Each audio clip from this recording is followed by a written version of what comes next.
Hey viewers, my name is Eric Mukira and this is Teaching Beyond Borders. Now with me today is an amazing gentleman. His name is Shem Agunga, Bona Shem Agunga, Mr. Shem himself. Shem has worked in different countries and he has a lot of things that he's ready to tell us. Stay tuned.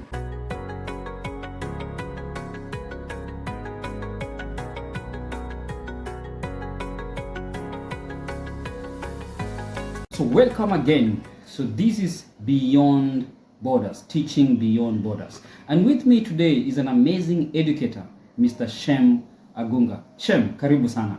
Asante sana, Eric. Wow. Yes. So you are an international teacher. Where did it all start? Were you an international teacher before? Were you teaching in a local school, an international school? Did you know you're going to be a teacher? And how did you become such an amazing drama and literature teacher? Well, let me give credit to a few people first. One is Clifford Oluoch. Clifford Oluoch was there at my first international teaching career. That's Oshwell Academy, Nairobi Junior High. And when I submitted my resume, courtesy of Mr. Ojuang, God bless you. Ojuang was leaving Oshwell Academy Primary, to be precise. He was going to Nairobi Academy, and I met him at KBC, where I was acting in two TV programs, Hila and Angel's Diary. And Ojuang, being the writer of Angel's Diary, was like, Shem, there's a vacancy at Oshwell Academy, Nairobi Junior High. Can't you apply for this? So I said, okay, why not? So I applied for it, and I didn't get the job on the primary section. But Cliff sent my resume to the secondary section and told them, you guys need to hire this guy. And that's how I got the job. I was there with people who had masters. I only had a P1 teaching certificate at the time. I got the job, and as they say, the rest is history. So you were the right place, doing the right time, doing the right thing. But ideally, someone took your hand and someone directed you towards the right direction. Yes. And that's Bona Clifford. Clifford directed me right. Shocking. And I have to say this, the kind of jobs we do, you actually need somebody to hold your hand, right, to guide you yes, appropriately in yes, the right direction. Yeah. Cliff did that. I owe my international teaching career to Clifford Oluoch. Clifford has held so many people's hands. He's a great educator and a great leader. And we salute you, Bona Clifford. So wherever you're going to be listening this from. So was it easy to start your first position outside the country? Which one was your first position outside the country? Which country did you go to after Kenya? Mine was very interesting. The first country I left to, I did not go to teach. I left because I got a scholarship. Okay, a postgraduate scholarship to explore teaching drama using English or using languages to teach drama. And there was a vacancy, a mixed scholarship in Japan. I got that scholarship. It was a 2-year scholarship program. So I explored that scholarship. I went for it, and after that, I went back home. But I did not go back to Oshwell Academy. I went back to Premier. Now, this brings me back to the second person who has mentored me, Mr. Banerjee, Chimnoi Banerjee. Banerjee was a senior leader at Oshwell when I was there. He was the CEO. So when I left and I went to Japan, came back, Banerjee was at Premier Academy in Nairobi. Okay, and Banerjee was like, Shem, I know you have a very good background in students' well-being. Come and launch this program here. So I went to launch that program there, and I must say it was a success. To be precise, there are 3 people actually that I really do owe my life to. Okay. Banerjee, Cliff and Mrs. Saxena. She is at. Was she a leader at Oshawa? She was, yes. She was the head of secondary at Oshawa Academy. Right. A very amazing leader. Right. So there are 3 people who have really taken me through leadership programs, and they're still in Kenya, leading schools in Kenya, 3 different schools in Kenya right now, and they're doing an amazing job because their job speaks for themselves. You can see when you go to Premier Academy, when you go to, sorry, Dr. Saxena, I'm trying to get the name of the school.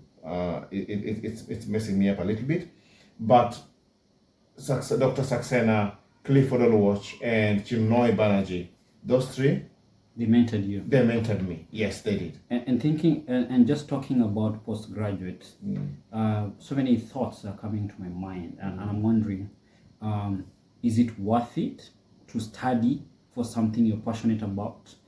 Do you need to do a degree or a postgraduate for you to actually study for something so that so is that important? We are living in a world where everybody wants papers. Let's get that clear. There's skill-based and paper-based. Okay? Now, skill-based is Shem was able to get into international teaching without having an undergraduate degree the first time. Yes. Okay? But because he realized that the world we live in, everybody wants papers. So he went ahead. I graduated with a bachelor's in language and literature at Mount Kenya University. Right. Later on, I first started from with St. Paul's University. Okay. For communication. Right. But in my 3rd year, I decided not to cut it off, and then decided to go for education, purely education, because my associate degree. Again, we really have to sell our P1 certificates as associate degrees, because in other countries they consider them associate degrees. It's a 2-year college program. It's an associate degree. Yeah. So that's how I sold myself. So at least now I was able to go and through Mount Kenya University got my first degree in English and teaching in education, language and literature. All right. I'm doing my master's in educational leadership at Liverpool John Moores University in Liverpool, actually. So the sky's the limit. So as you're making your next move on your chessboard, I know you're thinking of the next move. How do you come up with a decision of where to go to next, like from which country to which country? Are there things you have to consider before going to? All right, good. So you've made a move. That's fantastic. So how do you make a decision of going to the next country? Which one was your first country, and how do you sit down and decide? You know what? I'm going to go to Bangkok as my next teaching position or station. To be precise, my daughter teaches me chess. I see. So as we speak, I'm playing chess with my daughter. So you're a lifelong learner. I'm a lifelong learner. That's perfect. So my daughter lets me, tries to make me understand how chess is played, and I appreciate that because chess is a mind game. All right. Yeah. So what was the question again? How do you sit down to make that decision of your next move? Just the same way you made a move right there. Just teaching in different countries is not easy. But how do you decide that, you know what, I'm going to go to Bangkok next time? The most important thing, first of all, is to make sure that your mental health is in the right place. Okay? I'm a family man.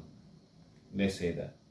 I have an elder daughter who's now doing her diploma program. Okay, in Tanzania. And me moving away from my family, doing things here and there and all that. For me, first of all, is I'm passionate about what I do. I am really passionate about what I do.